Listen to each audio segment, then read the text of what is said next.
في القلب مشاعر أخفيها قد أشرقت الشمس عليها عن خطط لم أعبأ فيها ستكون. بسم الله الرحمن الرحيم. السلام عليكم ورحمة الله وبركاته. الحمد لله والصلاة والسلام على رسول الله وعلى آله وصحبه ومواله. قالوا سبحانك لا علم لنا إلا ما علمتنا إنك أنت العليم الحكيم. صدق الله العظيم. Bersyukur kita kepada Allah Subhanahu wa taala. Alhamdulillah di subuh pagi hari ini 11 Zulqa'dah 1443 Hijriah kita masih dalam keadaan sehat walafiat. Alhamdulillah, mudah-mudahan dengan sehat kita dapat kita beraktivitas, beribadah dan bekerja. Mudah-mudahan semuanya dicatat sebagai amal soleh kita di sisi Allah Subhanahu wa taala. Amin ya rabbal alamin. Berselawat kita kepada Rasulullah sallallahu alaihi wasallam. Allahumma salli ala sayyidina Muhammad wa ala ali sayyidina Muhammad. Bersalam kita kepadanya. Assalamu alayka ya Rasulullah. Mudah-mudahan kita yang senantiasa bersalawat dan bersalam kepadanya mendapatkan syafaatnya dengan izin Allah Subhanahu wa taala. يقول سبحانه وتعالى في القرآن العظيم: أعوذ بالله من الشيطان الرجيم بسم الله الرحمن الرحيم يا أيها الذين آمنوا اتقوا الله حق تقاته ولا تموتن إلا وأنتم مسلمون. Wahai orang-orang yang beriman, ittaqullah, bertakwalah kepada Allah, dan jangan meninggal atau mati dalam keadaan tidak beriman kepada Allah Subhanahu wa taala. Ini satu pesan penting dalam kehidupan khususnya kita umat manusia. Karena kita diciptakan oleh Allah, tentu kita akan kembali kepada Allah Subhanahu wa taala.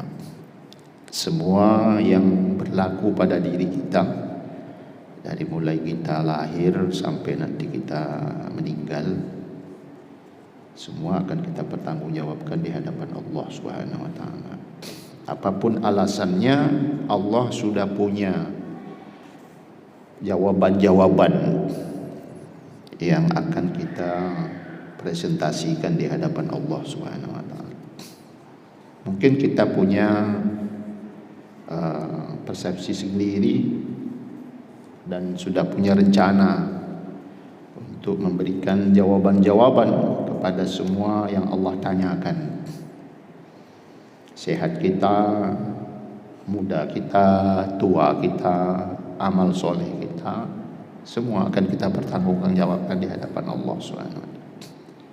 Di dunia kita bisa memberikan alasan-alasan yang mungkin kita bisa yakinkan orang dengan alasan kita, sehingga kita mungkin terbebas dari apa yang pernah kita lakukan, baik itu sifatnya positif maupun negatif. Tapi di hadapan Allah semua akan tampak dalam kenyataannya. Al-yawma nakhtimu ala afwahihim wa tukallimuna aydihim wa tashhadu arjuluhum bima kanu yaksibun. Itu salah satu ayat yang Allah tegaskan juga kepada kita, bahwasanya nanti pada saatnya, ya, kalau di dunia kita bisa gunakan lisan kita untuk memberikan statement, nanti di hadapan Allah kan tak bisa. Yang berstatement malah yang tak pernah terjadi di dunia. Tangan kita yang akan berbicara, nah, kaki kita, anggota tubuh kita yang akan menjadi saksinya. Satu contoh mungkin orang kaya, ya. Orang kaya itu, jadi orang kaya pun nikmatnya itu luar biasa. Jadi orang kaya, orang mampu, apa yang tak bisa, ya? Bisa semua dilakukan. Karena penopang kehidupan itu ya harta yang diberikan oleh Allah ditambah dengan keimanannya, keyakinannya kepada Allah Subhanahu wa taala. Itu yang buat menarik dalam kehidupan. dengan harta yang lebih dia bisa melakukan sesuatu. Tapi ada namanya dermawan. Terus ada namanya lawan dermawan berarti apa? Apa? Bakhil. Banyak kawan-kawan dia tu.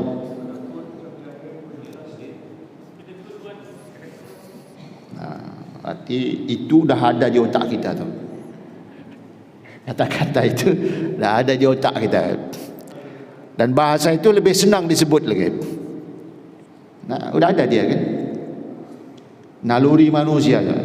Udah ada dia. Letak di kepalanya. Orang mampu, orang yang punya harta lebih, tapi dia tidak gunakan untuk Allah Subhanahu wa taala, nanti kena dia itu. Ketika ditanya oleh Allah Subhanahu wa taala, wahai si fulan, dulu kamu waktu di dunia, masya-Allah, berlebih-lebih kan? Namanya berlebih-lebih itu macam mana sih? Namanya sudah berlebih-lebih kan? Tapi ada aja jawaban kita kan? Tak ingat ya Allah, lupa ya Allah. Lupa ibadah paling tidak kan itu. Maksudnya lupa ibadah berkaitan dengan harta kekayaan yang diberikan lebih oleh Allah, kita lupa berbagi kepada orang lain dan lain sebagainya. Nanti Allah punya jawaban sendiri dia. Contohnya Allah kasih contoh, lihat Nabi Sulaiman. Nabi Sulaiman, siapa yang tak kenal Nabi Sulaiman? Kekayaannya luar biasa. Sulaiman itu kekayaannya masih mengalahkan kekayaannya Qarun sebenarnya. Kalau Qarun itu hanya punya harta saja, Sulaiman itu tidak hanya punya harta dia, jin pun punya dia juga. Jin bisa diperintahkan juga, bisa berkomunikasi dan lain sebagainya. Tapi dia tetap beribadah kepada Allah Subhanahu wa taala. Sampai matinya aja orang tak tahu di sekitarnya juga kan? Iya kan? Orang tak tahu di sekitarnya bahwasanya Sulaiman itu sudah meninggal. Allah tunjukkan kekuasaan Allah itu. Tongkatnya itu dimakan apa namanya itu? Dimakan rayap. Lapuk tongkatnya, baru Nabi Sulaiman jatuh. Padahal sebenarnya udah lama meninggal kan. Coba kalau tongkatnya itu tak lapuk misalnya kan. Itu satu contoh. Sama kayak kita. Ditanya, wahai fulan, ngapa kamu tak solat subuh? Oh, sakit saya ya Allah. Allah tunjukkan juga ya bang. Kau tengok tak waktu Nabi Ayub sakit, berapa tahun coba Nabi Ayub sakit? 9 tahun sakitnya. Bahkan aja mengatakan lebih daripada itu. Tapi masih bisa ibadah kepada Allah, dia masih bisa dia sembahyang. Ya memang dia tak bisa ke masjid karena dia sakit. Memang badannya kan tak bisa digerakkan. Kita baru sakit perut aja dah tak ke masjid cuma. Baru pening aja dah tak ke masjid kita juga. Jadi hikmah kehidupan ini sebenarnya ada pada diri kita. Sejauh mana kita mau memanfaatkan nikmat-nikmat yang diberikan oleh Allah. Makanya di dalam surah apa namanya itu? Surah Ar-Rahman ya. Fa bi ayyi ala'i rabbikuma tukadziban. Ada berapa kali itu juga?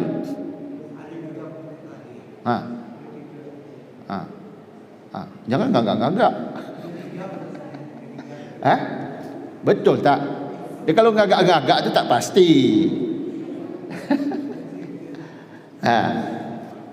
Banyak kan? Yang pasti banyak lah. Kalau tak pasti itu yang paling banyak, itu aja. Bilang aja banyak. Kalau lebih daripada 2 dah pasti banyak lah dia.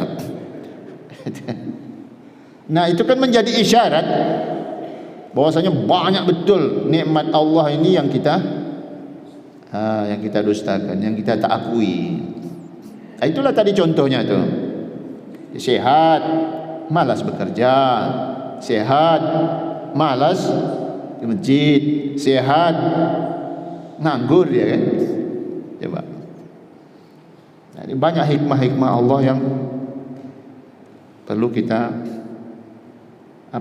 perlu kita manfaatkan, yang Allah berikan kepada kita itu setiap hari.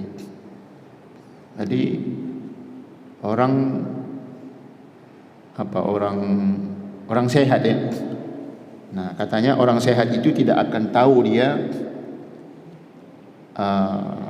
betapa nikmatnya sehat itu kalau dia belum kena sakit. Asy-syabab la ya'rifu qadraha illa syuyukh. Itu yang pertama mungkin. Jadi orang muda, kalau kita bilang pemuda lah paling tidak ya, orang muda. Orang muda itu tak tahu dia betapa nikmat dan manfaatnya masa muda kalau dia belum tua. Dah tua nanti dia baru dia tahu, Masya Allah, ternyata waktu muda saya itu sia-sia. Waktu muda saya itu saya tak manfaatkan untuk bekerja beribadah kepada Allah Subhanahu wa taala. Kalau kita hitung kan masa muda itu kan masa yang panjang. Coba masa anak-anak berapa tahun?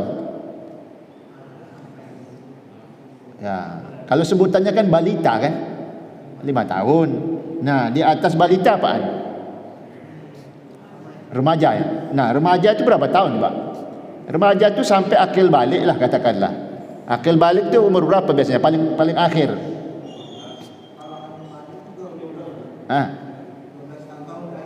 Nggak paling lambat lah. Paling lambat akil baliknya umur berapa? 15 tahun lah ya. 15 tahun. Dari akhir balita ke akhir akil balik itu berapa tahun? Dari 6 paling tidak hitungnya. Dari 6 ke 15. Berarti berapa tahun tuh? 9 tahun. Nah, sekarang masa muda. Masa muda itu berapa tahun?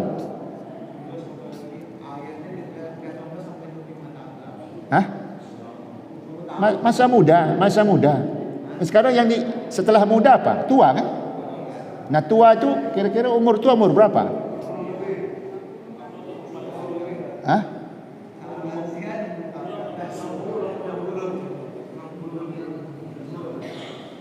Umur tua berapa tua?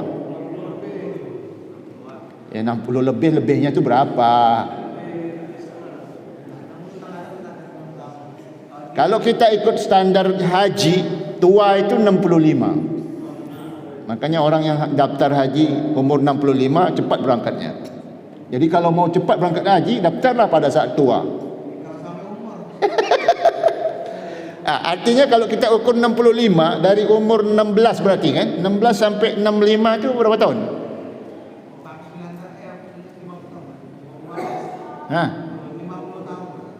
Terus kalau umur orang tua, masa tua itu berapa tahun? Dari mulai 66 lah berarti. 66 sampai kapan?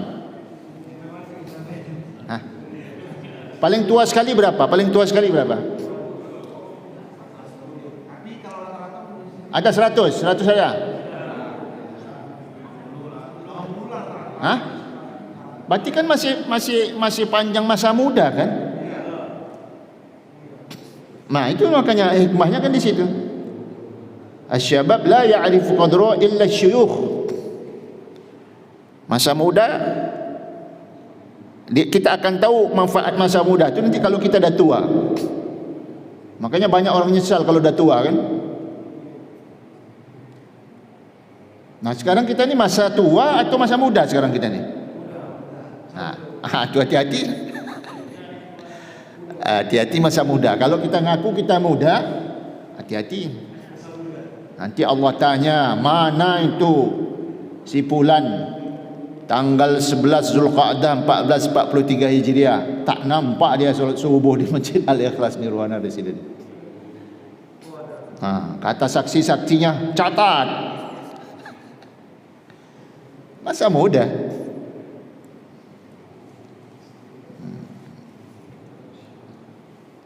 Tak tahu dia nikmatnya masa muda itu kalau belum tua.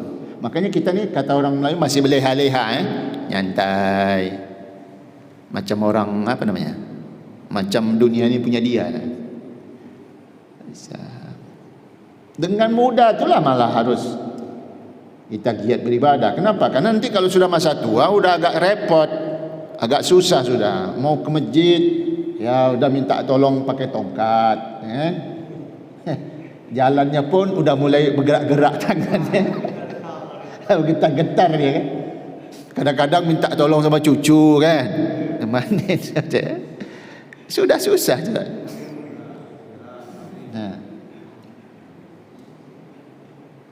Kemudian wasihah la ya'rifu qadraha illa al-marda. Nah, orang sehat sama. Orang sehat tu tak tahu dia nikmatnya sehat itu luar biasa kalau dia belum kena sakit. Nanti dah kena sakit dia baru masya-Allah.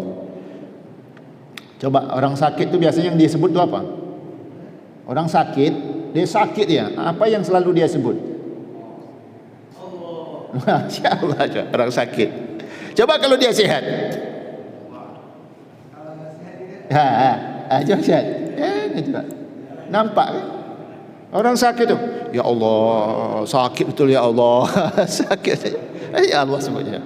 Jadi sekarang pilih mana ni? Pilih sakit atau pilih sihat?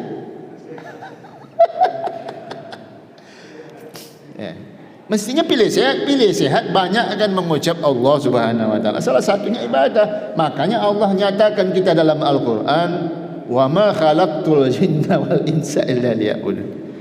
Tak ada tujuan lain Allah menciptakan kita kecuali ibadah. Jadi apapun gerak kita mesti punya nilai ibadah kepada Allah Subhanahu wa taala. Nah, nanti tinggal dibagi aja porsinya. Ibadah mahdhahnya mana, ibadah ghairah mahdhahnya mana, yang wajib-wajibnya mana, yang sunnah-sunnahnya mana. Tak bisa. Makanya sehat, jangan sia-siakan sehat itu. Nah, jangan sia-siakan mampu itu. Tadi saya tengok di depan ada spanduk besar betul. Udah berapa masjid saya keliling, ini spanduk paling besar. Kalau orangnya tak nampak juga memang lagi. Itu luar biasa. Kalau tak tertarik juga dengan itu, memang subhanallah. Saya enggak tahu lagi apa lagi yang mau dibilang ni orang. Kalau kecil okeylah, ini besar dah. Saya enggak tahu berapa ukurnya tu. Orang masangnya harus naik ke atas juga. Masang itu harus naik ke atas. Lama saya tengok tadi tu. Oh, mantap juga ni. Biasanya orang spanduknya itu manjang, ini ke atas. Luar biasa. Oh. Betul. Kalau tak sadar juga dengan spanduk itu memang lagi. Luar biasa, tegurannya lewat spanduk juga. Kenapa? Karena selama ini yang kecil orang tak peduli juga. Otak kita tu selalu berfikir yang besar. Sekarang coba tengok. Sekalian dibikinkan yang besar. Kalau tak sadar juga dengan yang besar tu, sudahlah kan. Tengoklah. Ibadah kurban tu kan fardu ain. Tak ada alasan orang, saya kan udah kurban tahun lalu, ngapain saya kurban sekarang? Hati-hati loh. Allah kasih lebih tahun lalu sehingga kamu bisa kurban. Sama dengan posisi sekarang. Ketika Allah sekarang kasih mampu, sama tujuannya, supaya kamu mau berkurban lagi. Kurban itu setiap tahun dia kan. Jangan pernah bicara, saya udah kurban kemarin Ustaz. Hati-hati.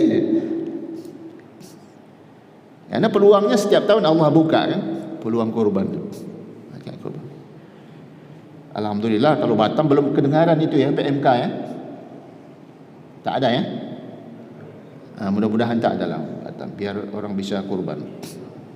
Karena sebagian orang takut nak kurban dengan apa yang cari? Oh, cari alasan ya.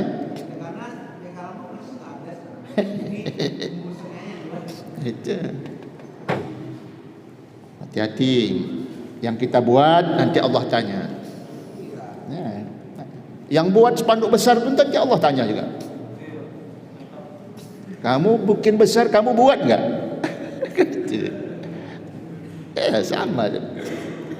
Yang buat, yang ngomong, yang lihat, semua semua Allah akan tanya nanti. Masing-masing kita punya alasan dah. Sama, nanti Allah pun punya hujah sendiri dia. Sudah ada masing-masing itu. Untuk yang begitu-gitu kan dah ada. Makanya kecil. Bagi Allah kecil yang gituan. Wal hayatu la ya'rifu qadraha illa al mauta. Kehidupan itu tidak akan terasa kalau kecuali kematian. Masih hidup ni makanya ada hadis Rasulullah itu kan, irtanim khamsan qabla khamsin. Masih ingat tak tu? Ada 5 kan?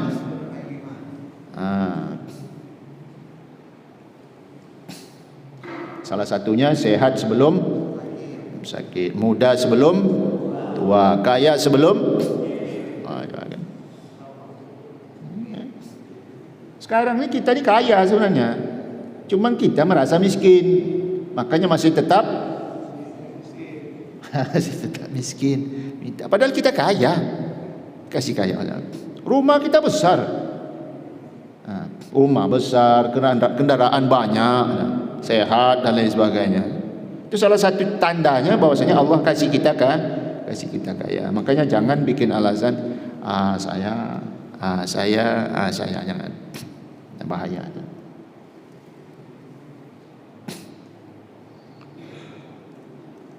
Banyak lagi yang lain Kemudian ada lagi arba'atu asya' qaliluha kathirun. Nah, ada semacam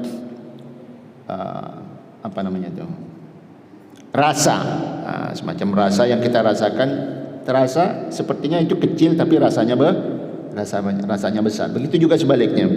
Ada yang kita nampak besar tapi ternyata pengaruhnya kecil dengan kita. Itu pun ada juga. Dari Ali bin Abi Thalib radhiyallahu anhu, ada 4 perkara yang sedikitnya terasa banyak. Pertama adalah rasa sakit. Biasanya rasa sakit itu apa yang terasa coba?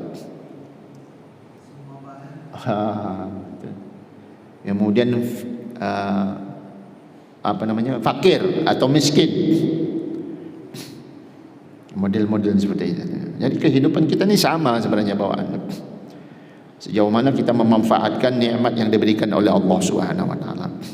Jadi selama masih sihat, selama masih kuat, diberikan kemampuan oleh Allah Subhanahu wa taala, buat dia untuk beribadah kepada Allah Subhanahu wa taala. Karena memang tujuannya hanya satu, Allah ciptakan kita ini macam mana kita banyak beribadah kepada Allah Subhanahu wa taala. Salatnya, sedekahnya. Kemudian yang ada yang berangkat haji tahun ini di sini. Tak ada yang berangkat ni? Di Rwanda New Zealand? Tak ada Apa tak ada yang daftar? Tapi memang tak ada Tak ada sini. Dia kan yang berangkat tahun ini kan yang daftar tunggu yang 2020 kan. Ada 100.051 orang, 50% dari kota kita yang 210 yang berangkat. Kan salah satu yang tidak bisa berangkat yang kena itu yang umur 65 itu kan, yang punya banyak bawaan-bawaan. Kan orang tua ini kan banyak bawaan dia kan, yang bawa kolesterol, bawa asam urat. Ya kan itu orang tua. Makanya kita bilang tadi di awal, kalau dah tua itu ibadahnya udah berat. Makanya ngumpulkannya di saat kita muda. Ngumpulkannya di saat kita mampu, di saat kita luang dan lain sebagainya. Kan kita sering diingatkan bukti takwa, tanda takwa, ciri-ciri takwa ya tadi itu. Susah senang dia masih tetap berkontribusi.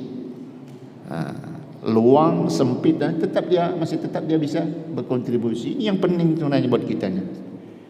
Jadi kehidupan kita setiap hari inilah pelajaran yang terbaik sebenarnya buat kita, macam mana kita memanfaatkan ini setiap hari.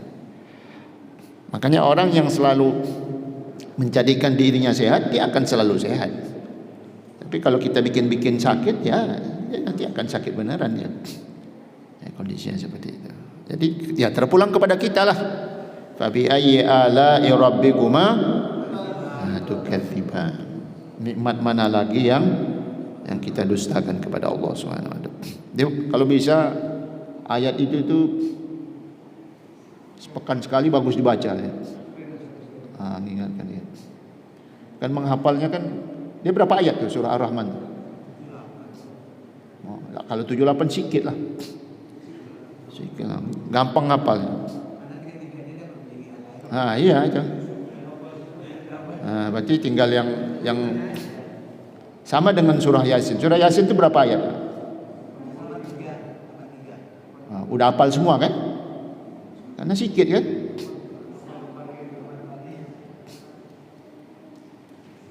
Bahasa Al-Quran itu bahasa sahabat dia. Gampang dihafal, gampang dibaca. Yang penting mau. Kuncinya itu aja. Sama kayak kita sehat itu kan. Mau ke masjid atau tidak kan kuncinya mau kan. Mau enggak begitu. Selagi kita mau pasti Allah kasih jalan. Kasih jalan mudahnya itu kan di situ kuncinya. Nah, kita berbagi pun sama juga.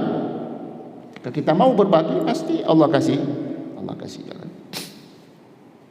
Jadi diingat yang tadi tu. Ada 4 yang tak tahu kita nikmatnya kalau yang sebaliknya kita tidak merasakan. Pertama, muda sebelum dia tua. Kemudian sehat dengan sakit, kemudian hidup dengan mati, kemudian mampu dan ketika tidak mampu, gitu samanya. Jadi ketika mampu, gunakan kemampuan yang ada sebelum nanti tak mampu. Kalau dah tak mampu tak bisa ngapa-ngapain kita. Miskin katakanlah sekarang. Miskin itu ya kalau dia tak bisa merasakan betapa ujian nikmat itu adalah bagian dari ujian Allah. Nah, nanti akan bisa jadi kafir dia kan. Kadal faqru ayyakuna kufra. Hampir saja kefakiran itu menjadikan kekafiran jadinya kan. Kada ya fi'il madhi dia. Perannya seperti itu. Jadi tergantung sekarang sejauh mana kita memanfaatkan yang ada.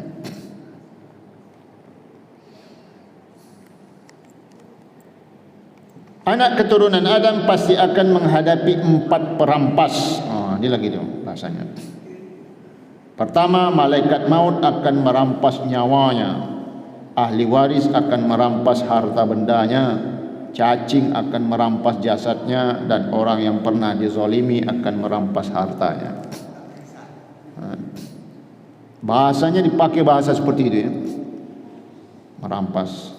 Padahal sebenarnya malaikat tidak merampas nyawa kita. Dia tugas dia. Cuma dikasih bahasa itu supaya sedikit mengingatkan kita tentang mati seperti apa. Malaikat pencabut nyawa tugasnya ya. Kapan waktunya tinggal ambil aja dia. Memang tugas dia itu. Dia tidak akan pernah menolak apa yang diperintahkan oleh Allah Subhanahu wa taala. Ahli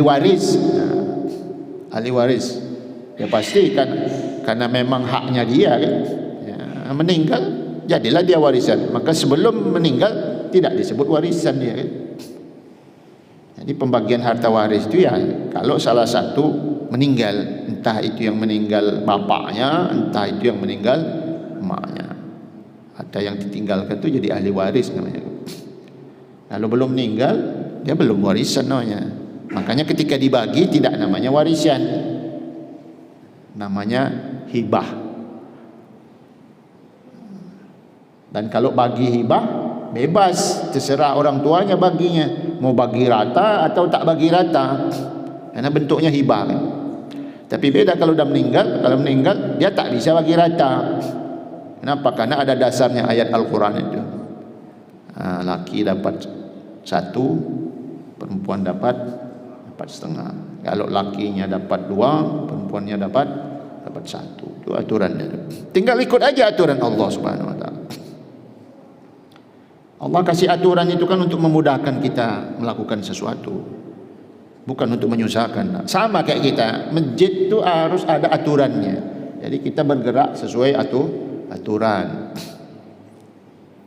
Imam, muadzin, ketua, bendahara, sekretaris, bagian ibadah dan dakwah, bagian imarah dan lain sebagainya, kan masih ada semua masing-masing. Sama kayak kita diciptakan oleh Allah pun sama, ada aturannya. Makanya ibadah itu ada aturannya, tak bisa mau-mau kita itu tak bisa. Ada aturan, terpenuhi aturannya, baru dia Makanya kalau solat ada namanya rukunnya, ada syaratnya, ada wajibnya, ada sunnahnya, ada mubahnya, ada haramnya, 5 ya. Itu tak lepas daripada itu semua. Itu yang perlu kita ingat. Nah, kemudian orang yang zalim jangan lupa nanti di akhirat dibalikkan oleh Allah Subhanahu wa taala. Orang yang dizolimi akan menuntut haknya kepada orang yang menzolimi. Unsur akhaka zaliman aw mazliman. Selamatkan saudaramu dari zalim dan pezalim. Itu yang perlu kita ingat. Terakhir buat kita semua sebagai umat Islam, dan tadi kita klaim bahwasanya kita masih muda, maka jangan lupa manfaatkan masa muda kita yang panjang ini. Kalau sekarang umur kita 45 katakanlah, tadi kita klaim bahwasanya tua itu mulai 66, berarti 45 ke 65 masih ada 20 tahun. Wah, lama 2 tahun. Maka nikmatilah masa muda itu dengan banyak beribadah kepada Allah. Banyakkan beribadah. Minimal kalau istilah apa sekarang?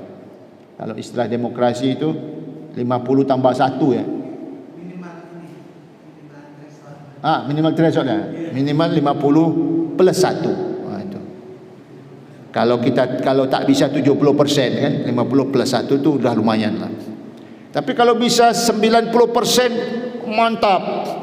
Tak bisa kita 100%. 90% itu udah luar biasa tu. Kalau dalam ujian nilai 90 tu apa bahasanya? Istimewa ya. 80 baik sekali. Macam mana ngitungnya tu? Baik kali 95. Kalau 90? Kalau 100? Mumtaz katanya. Coba. Kan kayak gitu tu. Jadi ibadah tu sama. Solat kalau bisa 100% sesuai rukun, syarat, wajib, sunnah dan mubah haramnya itu 100% dia. Tapi tak bisa. Makanya ya dapat 80% udah lumayan.